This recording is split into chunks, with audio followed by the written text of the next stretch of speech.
Playing a legendary mission is a daunting task by itself, and that's why many people are going to be unsuccessful. And I don't think people are going to be unsuccessful because of their skills or builds or their lack of knowledge of the game. I think it's the inability of a lot of players to maintain patience and apply the slow, methodical approach to beating these legendary missions. So in today's video, I'm going to show you methodical approaches that you can take beating Roosevelt Island on legendary difficulty. This took us a very long time, but once we've mastered our approach, once we took this method, we were successful in beating it.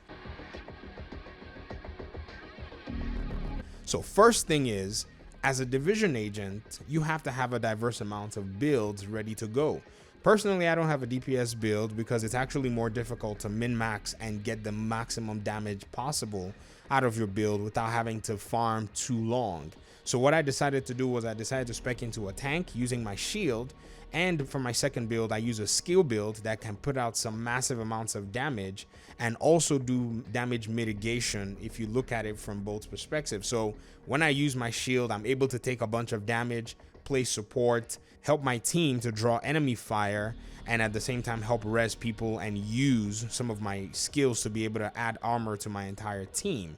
This is the way I play my tank build. I could also play a healer role as well by swapping a few items in the way that I build because I'm using hardwired, but this is not necessary because in the team that I played with, we had a dedicated healer. What I usually use my skill build is to actually run a damage turret.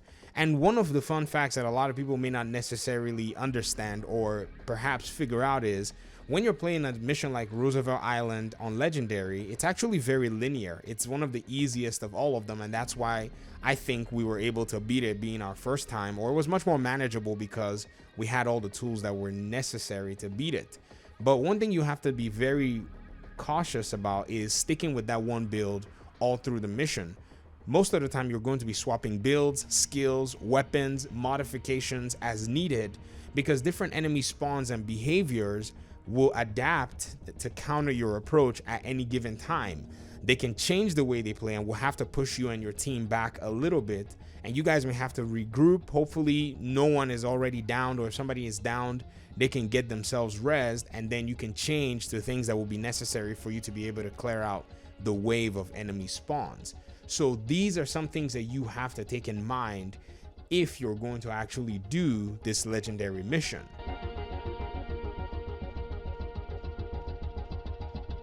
Another thing that you have to do, and another lesson that I learned, is everyone has to have a defined role. When I first started trying out these legendary missions, I tried out District Union area, and I've gotten halfway through the mission, but we just could not make it past one of the wave rushes because we didn't expect that that was going to happen. But one thing that people can do is everyone has to have a defined role and call that role out before making our way into the mission. I've noticed that I've had more success in doing these missions when we actually communicated as a team rather than without using mics. So if you're on console or PC, use your microphones, talk to one another, call out who wants to be the tank, who wants to be DPS, who wants to be skill, who wants to be DPS support, who wants to be healer support, whatever it is.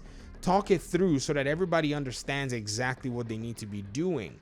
Another thing too is positioning while you guys are communicating your role. Where are you going to stay? If you're going to be somebody that's using an artillery turret, for example, you're not going to be at the forefront. You need to be at the back because you can help control the amount of the crowds that try to maybe rush your tank. These are very key things to discuss before you actually jump into the mission.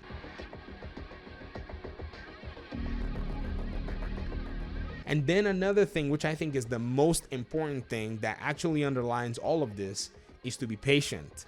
It took us over 2 hours to complete this particular mission. And if you say there are better ways to spend 2 hours, then stop this video right now because you're not interested in legendary missions. And that's fine. You know, it's something that not everybody is most likely going to do. Many people are not going to beat the legendary missions, but some of us, we just want to beat the hardest content in the game. And I know you say we probably have too much time on our hands. No, we're just willing to make the sacrifice and actually take some losses before some wins. I have probably failed about 7 of these legendary attempts before actually getting one. So I'm looking at a reality of probably playing about 20 to 30 times before beating all 3. That's kind of how I chalked it up to. So in the patience aspect, try not to play aggressively. Even if you're the DPS player, you have to still play in a wise way. You use cover so that when you go down, your healer or your support can pick you up without exposing themselves. That's where I think the patience comes in. If you're somebody playing skills or playing support, play patiently. If you're a healer, don't be in a rush to actually run out there and try to help all the time. You can use healing skills that work. The cam launcher is a very good healing skill to use, where you can shoot your heals to your teammates. If that's actually too much of a hassle for you, guess what? You can use the drone. I know the cam launcher does a better job in terms of instant healing, but the drone is going to also do a very good job if your other teammates are playing wise and staying in cover. The Division 2's AI, at its most basic, is designed to make the enemy seem helpless when you are gaining the upper hand. And I personally believe that it's a protocol that's been written into them to actually make them seem like they're being beaten, and then before you know what's happening, when you and your team let your guards down, the enemy NPCs employ a countermeasure, and almost every time they come and take the game away from you. I think what's even better is in the way it's been designed is the smokes and screens. The enemy NPCs, whenever you're dealing a lot of damage, if you're doing explosion damage or if you're using skill damage, they seem disorganized. They're running all over the place, helter-skelter. But it is not what it looks like. I think they're waiting for you and your teammates to make one big mistake, or even a small mistake. Sometimes one person might advance too much further from the rest of the team. They down that person, and then the healer or somebody that support tries to go in there and they focus that person. Now you've lost 2 people on your team, and if anybody else tries to go in there, it's an automatic wipe. If those other 2 or other 3 left do not back up and take their time to advance forward or even clear the entire area, it might be a wipe. Doesn't mean if you have 3 people left on your team, the enemy NPCs might already have you in mind. So patience is the key, in my opinion, to beating any of the legendary missions, but most importantly, Roosevelt, because that's the one I have experience with.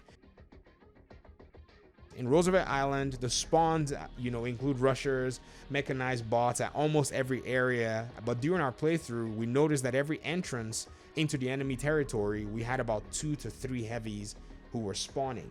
And these heavies come not with only just pinpoint accuracy, but with a lot of damage.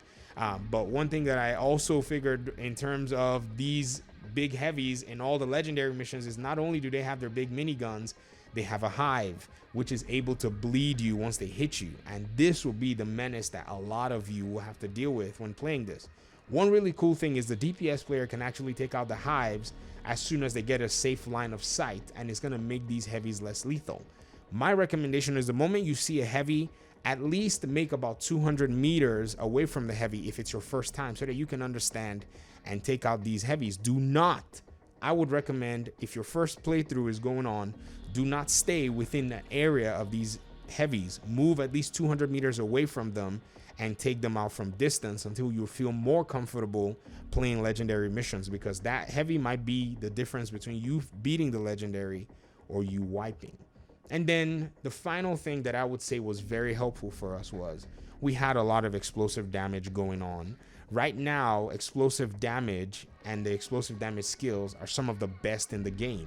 Ultimately, 2 things about the Division and as its base level is damage dealing and damage mitigation. You have to find a way to deal damage, and you have to find a way to prevent damage. Preventing damage is simple as using cover, or it could be complex as having somebody playing a tank that can give you armor, or a healer that can actually reduce the amount of damage you're taking by healing you to recover your health. And then the damage dealing side can also be really weird, and with the enemies hitting as hard as they do, it's very useful to use one of these explosive skills like a seeker mine, but I would recommend the artillery turret. This deals, I think, the most amount of damage, hands down. And if you're running something like glass cannon to be able to deal more damage, then you will be hiding in cover and you'll be very patient and hanging back with your team. Be sure though that if you have 2 agents on your team that have this, you're going to be able to clear out all kinds of enemy NPCs, mobs, warhounds, mechanical turrets. You're going to do it easily if you know how to target and all. Be also very aware that these enemy NPCs can take out your turret, so you want to put it in a place that is slightly out of sight. It has a good range. That shouldn't be the problem. Once you have your skill tiers all the way up, you can go back and look at the modifications that are suitable for you, but I will always recommend skill tier 6 if you're going to be running this, so that you can leverage the most amount of damage. Or if you're not going to leverage skill tier 6, then you probably have to be using something else to gain more damage. But it's almost not worth it not going the max amount of damage. Your teammates already know that you're that person, and so they can probably be dealing some damage up front, maybe even buffing the NPCs, using things like opportunistic, or even using things like True Patriot while you're just laying down cover. If you're getting rushed, it's also a very good way to send back the NPCs or take out a bunch of them so that your DPS players have very little to deal with. They already have very little health in the first place, so this is a way for them to go. So these are just some things that can help you with this mission. It was a lot of fun to play, and anyone that's actually looking to play a legendary mission, I would say start here. So I'm really thankful to the guys that ran this with me. You know, we had Kenny, and we had Jay, Mr. Ghost, who pretty much was our tank and our healer and our, you know, skill. I would say very versatile in the way that he was building. And then Kenny was the experienced guy that was telling us about the spawns. It's really nice to have somebody that's experienced on your team that tells you all that. And then Mr. Isaac was our DPS guy. He basically finished the mission for us because we had positioned ourselves in a way that we'll be able to get our revives at the end of the mission. And you know, we went down, me and another teammate. So there were only two people who were basically running the mission at the end, because we had made a smart choice and a smart decision to actually stay you know, away from the NPCs and stay and hang back. So that's how we were able to complete the mission. It was messy, but who cares? It's a legendary mission in the books, and these are some of the things that are very, very likely to help you if you put them in application. So hey, a group of 4 randos did it today, so I don't see any excuses why any other team who will be willing to put in the time and the effort and the patience is not able to do it. So I hope this video was helpful for you guys. I wish I could go into every single detail, but this video is going to scale out of hand in terms of length. What I can say is just put your comments and your questions in the comment section.